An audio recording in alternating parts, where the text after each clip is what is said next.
What's up, everyone, and welcome back to the MMA Fast. Today, let's get started with Della Maddalena has sights on title redemption after UFC Perth. 6 months after the first loss of his UFC career, Della Maddalena finally gets a chance to right the ship next week. For Maddalena, though, the stakes will be a lot higher than those of the average fighter trying to rebound from their first loss in the UFC. For Maddalena, it'll be his first fight back after he lost the welterweight title. It took a few days. It was a tough pill to swallow, but it didn't take too long. I realized it wasn't a good performance, and I lost to the better man. All you can do is go back to the gym, go back to the drawing board, figure out what went wrong, and try to make the changes to become a better fighter. His fight against the new champ came in his first attempted defense after he took the title from Belal Muhammad 6 months prior. I wasn't really getting the footwork going and wasn't aggressive enough off my back to create opportunities to get back to the feet. It was a tough performance, but I lost to the better man that night. I was all right. At the end of the day, it's just a fight. Not much really changes. My friends and my family still love me. You have to realize that life goes on, regardless of the win or the loss.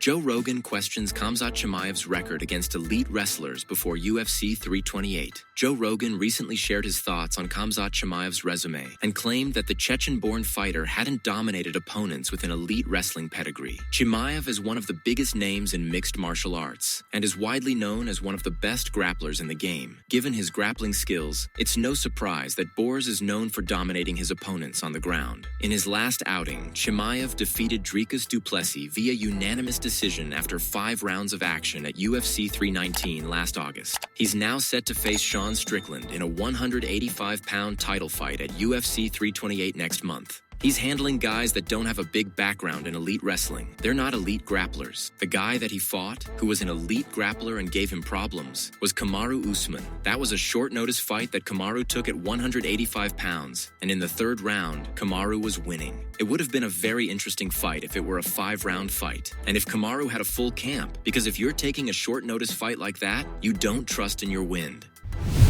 Makhachev and Ian Garry trade social media barbs after champion teases July fight. UFC welterweight champion Makhachev didn't take kindly to Ian Garry's latest claim that he's faking injuries to avoid a fight. Makhachev made headlines earlier this week when he teased a potential UFC return in July, likely for the upcoming UFC 329 card during International Fight Week. Makhachev's delayed return timeline was due to a rumored hand injury suffered in the Maddalena fight. Top contender Ian Machado Garry, who makes a strong case for a shot at Makhachev, has questioned Makhachev's health status and believes he's faking the injury. First you say you have a hand injury. Dana said August. You're saying July. I've been ready since you last turned me down in May. We're all waiting on you, princess. Don't worry about my injuries. I'm ready at any time. I'm waiting for the contract. Garry, Michael Morales, and the winner of Maddalena versus Carlos Prates all make compelling cases for a fight with Makhachev. Morales finished Sean Brady at UFC 322 last year and is unbeaten in his promotional tenure.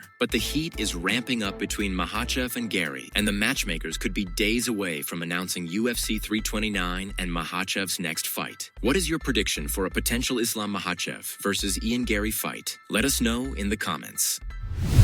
Jon Jones issues guarantee to Kamaru Usman after Usman picks Brock Lesnar. UFC legend Jon Jones took issue with former welterweight champion Kamaru Usman, siding with Brock Lesnar in a potential wrestling match. Amidst talks of Jones competing in wrestling, former UFC welterweight champion Kamaru Usman was asked for his prediction in a hypothetical matchup between former heavyweight champion Brock Lesnar and Jon Jones. Usman sided with Lesnar's girth and overall strength to get the better of Jones on the mats. Kamaru, I'm getting my hand raised against you and Brock in the same night. Jones has plenty of reasons to feel supremely confident in his odds to defeat Lesnar on the mat. Before making the full-time transition to mixed martial arts, Jones was a standout wrestler in junior college and entertained several Division I offers.